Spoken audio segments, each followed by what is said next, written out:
Yes, welcome to another video. This is the review of the City-Southampton game, 0-0. Lots to talk about. Before we do, let's get some stuff out of the way. First of all, please smash a like on the video. We're going to go for 1,000 likes, guys. I know we can do it. We've hit the last couple, so please hit the thumbs up button. But unless you do it, we won't hit the target in it, so please help us out with that. Make sure you are subscribed to the channel as well. Hit the notification bell so you don't miss any of our videos, or if we do like a live stream or something. And finally, a massive shout out to today's sponsor is the guys at Manscaped. I've spoke about these a bit on our channel because they've sponsored us for a while, but there's a reason. It's because they've got this, the Lawnmower 4.0. Only recently released this. It's a ball shaver. It's specifically designed to shave your balls. You can like shave your beard with it if you want, but it is with your balls in mind. It's got skin safe technology to help minimize all those nicks and cuts to keep your balls in pristine condition. It's got ceramic blades, replaceable, it's waterproof, it's wireless charging. It's absolutely mega. If you want a 20% discount, you can use code EXTRA20, that's XTRA20, and you'll also get free shipping with that. So all the details are in the description. Go check it out. Right, let's get on to this then, because it's not a good day at the office for the Blues. Poor performance, and for me, it all started with the team lineup, where I thought the team lineup was very, very poor. As soon as I saw Sterling playing as a striker, we were saying it before we went live on the watch-along, that this was just not going to end well. Yeah, well, as soon as you see Sterling sign on top, you know that you got issues. You know there's an issue straight away. He doesn't play well up there. You much prefer to have players like Torres in there, or you know what I mean, the elusive Liam Delap that everyone wants to start there. Will he ever get a game there? We have no idea. And from the off, it just wasn't good. It just wasn't good. We had no presence as a striker. There was nothing in there. And midfield-wise, I thought the team was okay. On first looking at it, I was like, yeah, okay, Gundo, Bernardo, bit weird, you know what I mean? But I was all right with it. Do you know what I mean? We've seen the Bernardo, Jack Grealish link up. Fernandinho coming back in because Rodri is injured. We expected that. So, you know what I mean? I was completely fine with that, and the back line pretty much picked itself. So I was fine with that. The only real odd one at the time was Raheem Sterling, and he just doesn't do it. He just doesn't do it up top. Look at the games where he's played up top for us. It just doesn't work out. And then the games where it does work out, he misses bare chances before he gets his actual goals. I remember last year when we was kind of buzzing that he was playing Sterling up top to kind of show Pep, like, look, it doesn't work. And then he ended up scoring a hat-trick. But in that game, he missed about 8 chances. Yeah, it just doesn't work. And you got to look at, they've said this on the watch-along, guys. If you're playing Sterling as a striker, which you shouldn't do because he can't do it, what are his main strengths as a striker? It's his pace. It's getting in behind the defence.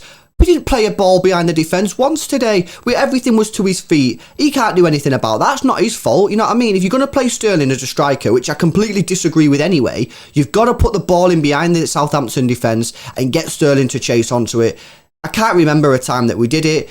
The players as well that you need on the pitch, you're going to have to put Kevin on there or Mahrez, because they're really, really good at putting the ball in behind the defence. Gundogan and Bernardo aren't really them players. You know, they can't really do that. And the end result was we didn't create anything, and Sterling was just, you know, he wasn't there. And that's not his fault, but it was just because of the team lineup was so poor for me. I think Pep got it completely wrong. And, you know, did we have a shot on target? I don't know, it was so bad. I think the key point in this whole part here is the fact that Pep murked us here. Sterling played up top, yeah, but he can't do it. And Sterling's been told to play up top, but he can't do it. It's not Sterling's fault that he can't play up top. It's just not a position that he can play in. We all would much prefer to see Sterling play on the wing with an actual striker on the pitch, but that's where Pep's put him. Pep's put him as a striker. I don't know why. I don't know what Pep sees in Raheem Sterling as a striker at this club. I don't get it. Yeah, it's just, you know, going on to Sterling, it just doesn't work as a striker, as you said. You know, he needs to be, he's a winger. He is a winger. He doesn't work as a striker. And like you said, I think it was last year we played against Burnley. He played him as a striker, scored a hat-trick. And everyone was buzzing, oh, Sterling can play as a striker. You go back and watch that game against Burnley, guy missed about 5 or 6 golden opportunities. You know what I mean? He can't do it. And if you are going to play him as a striker, which I've just said, you've got to play Kevin in there to put the balls in behind the defence. You don't want to play Gundogan, you're just going to play Sterling ball to feet. I mean, not being funny, but what is Sterling going to do ball to feet when he's got his back to goal? You know, he's a lightweight guy, you know what I mean? He can't hold the ball up. He's not strong enough to do that, and that's Pep's fault, you know what I mean? There's a lot of hate going on Sterling today, and whether you like him or not, today wasn't his fault, you know what I mean? If he's playing as a striker, which he shouldn't be doing, he needs players that can put the ball in behind the defence for him to chase, not players playing the ball to his feet 30 yards out from goal. What on earth is Sterling meant to do with that there? It's just, for me, just a complete balls up on the team lineup today from Pep Guardiola. It's annoying because he told everyone to turn up and they did, and you know he's left some key players out. Another thing about that, why leave Kevin and Phil Foden and Mahrez all out of the team when we've got Wickham midweek? People are like, oh yeah, they need rest. Give him an hour. He said he can't play an hour. He played 30 minutes. The Mahrez one I can understand, but it's literally only the other ones, isn't it? It's literally the other ones. Like the Kevin De Bruyne and Phil Foden, I don't get it. No, I genuinely don't get it. Southampton are a very difficult team to beat. Do you know what I mean? They are a good side. They are a good side, despite them like not winning the game yet this season. They are a good side. They're a difficult team to beat. And when you're playing against these difficult kind of teams, you need players. You need your best players like Kevin De Bruyne and Phil Foden, who can unlock these kind of defenses, who can put the balls in behind for players like Raheem Sterling. You need to play your best players, and then if you win the game, then take them off. Yeah. I don't understand why why Kev plays 70 minutes and then doesn't start this game. He was fit enough to start the game, so I don't understand why he's not. Especially, like you say, when we've got Wickham in midweek. We've got Wickham, so now he's what? Is KDB and Foden going to start and do the full 90 against Wickham? I don't get it. Are they not going to play that game and then play against Chelsea? I don't understand. For me, I would have started Kev.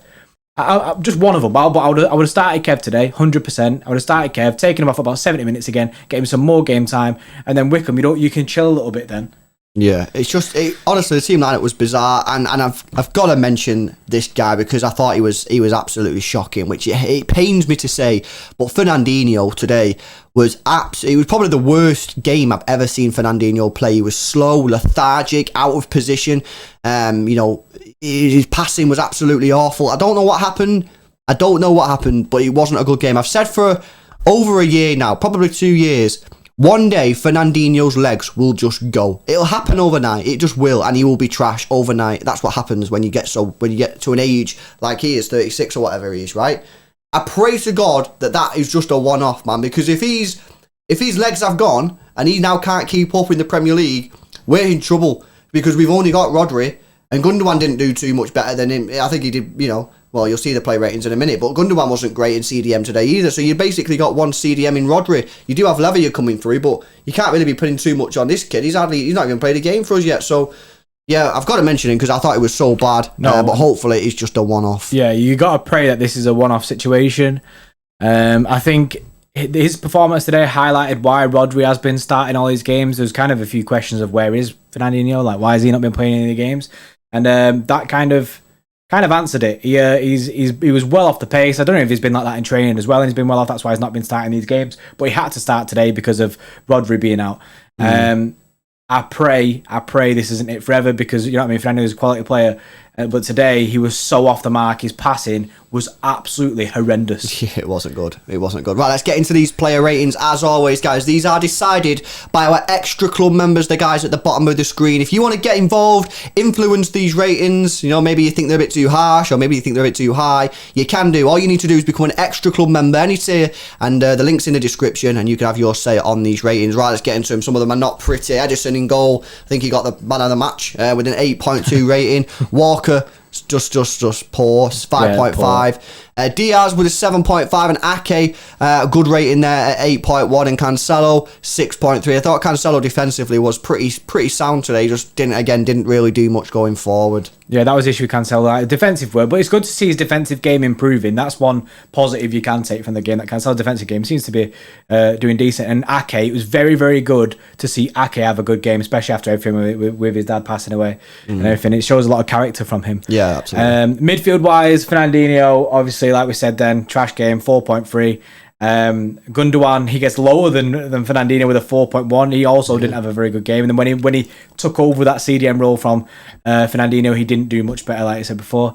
And Bernardo, he gets a 5.7. I think because the way that the midfield was absolutely just breaking down, and you know what I mean, we couldn't get any really rhythm or flow of the game. You didn't really see the Bernardo and Jack Grealish link up today too much because they couldn't get there. Yeah. The passes weren't going anywhere near that. It was always falling down. It was like defense, midfield, and it would just break down from there. Yeah, no, absolutely. Going up top then, Jesus obviously started the game. He gets a 5.1. Raheem Sterling as the striker gets a 4.9. And Grealish got a 7.1. I thought Grealish was okay, just didn't get enough of the ball. Subs are on screen, and Pep Guardiola gets a 4.4. So the extra club members don't think he particularly did too good today with his team lineup and tactics. And I agree. What was Pep thinking, man? What was he doing with that team lineup? For me, it was so bad. You know what I mean? I just think if you had like PSG on Wednesday, I get it. But we've got Wickham, mate. We've got Wickham coming up. Like, come on, just not good. I shout out as well to Southampton. I thought they were really, really good today. I thought Southampton, they executed their plan perfectly. It was they pressed us like a top 4 team, like what Liverpool do to us. And when we went crumbling, they pressed us really hard. It lasted all game, and they were really good on the ball. And to be honest, out of the 2 teams, they'd probably come away thinking that they should have won it. Yeah, potentially. Right, guys, we'll leave it there. Massive shout out again to our sponsor, the guys at Manscaped. If you've not already joined 2 million men in getting your lawnmower to shave your ball sack and making it smooth, you join them now, innit? Go to manscaped.com and use code EXTRA, XTRA20. You'll get 20% off and free shipping. Smash a like on the video. 1,000 is the target. See where we're at and help us out, and subscribe to the channel if you're new. And we'll see you tomorrow. See you in a bit.